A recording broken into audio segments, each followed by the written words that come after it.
एक दिन उसने ऐसा किया कि 2-3 कतारें आदमियों की खड़ी कर दी और जल्लाद से कहा इनके सर कलम करो। अब जनाब किसी ने सौदा उठाया हुआ है, किसी ने कोई प्याज उठाया हुआ है, किसी ने मिर्चें, घर में जा रहे थे लोग जिस तरह बाजार में जाते हैं। उन्होंने कहा किस गुनाह में हमें मार। उसने कहा बस देखो हलाकू सामने खड़ा है घोड़े पे, उसके हाथ में एक नींबू था, उससे खेल रहा था। अच्छा, अब अगली सफ जो मरनी शुरू हुई, एक का सर गया, दूसरे का, तीसरे का।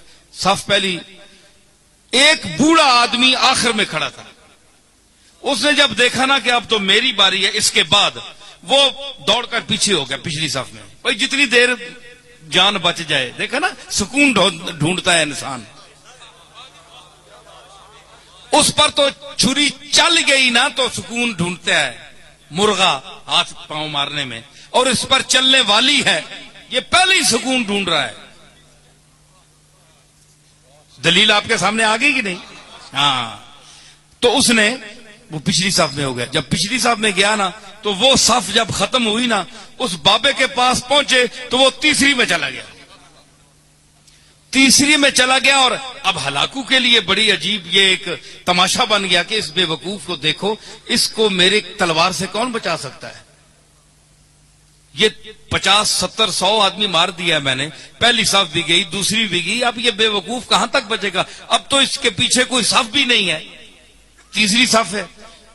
जब जैसे तीसरी साफ को कत्ल करना शुरू किया, लुत्फ आ रहा है कि नहीं नई बात? हाँ, तीसरी, अब देखे मैं वो जुल्म की बात कर रहा हूं और वो किस तरह सुनता है। तो जब वो तीसरी साफ पे कत्ल शुरू हुआ ना, तो आखिरी जब बाबा रह गया ना, तो हलाकू ने कहा जल्लाद से कहा 1 मिनट रुक जा, इसको ना मारना। वो अब उसने गेंद, वो नींबू पकड़ा हुआ है, खेल रहा है, उसके सामने आ गया।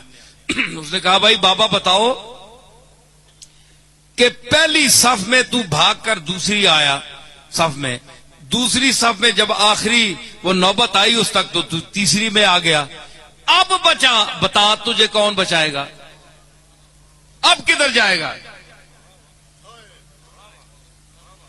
बाबे ने आसमान की तरफ देखा, है जी, ये आ है खामोश आ, है जी। शायर कहता है कि मर्दुम बजुबां कुनंद फरियाद, फारसी शायर है 700-800 साल पहले का, कि लोग तो जबान से फरियाद करते हैं, जबान से कोई लफ्ज अदा कर फरियाद करते हैं। फरियाद से बेजबानी है मन, मेरी बेजबानी के पर मैं फरियाद करता हूं कि मैं बोल भी नहीं सकता, फरियाद कैसे करूं। तो उसने कहा अब बताओ, अब तुम्हें कौन बचाएगा।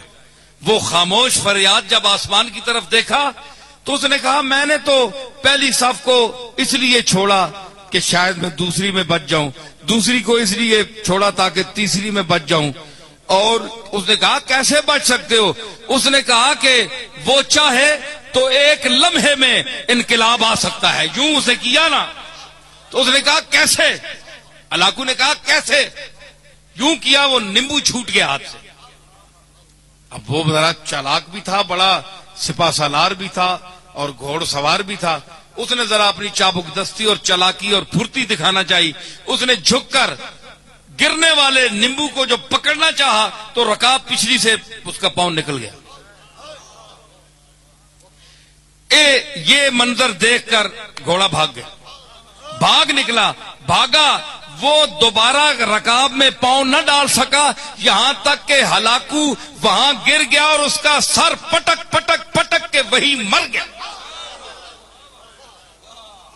बाबा वहां खड़ा हुआ देख रहा है कुदरत को, अल्लाह की कुदरत को देख रहा है, और जो उसका अमला था वो हैबत ज़दा हो गया उस बाबे को देखकर कि इसने क्या तमाशा बना दिया एक लम्हे में, है जी।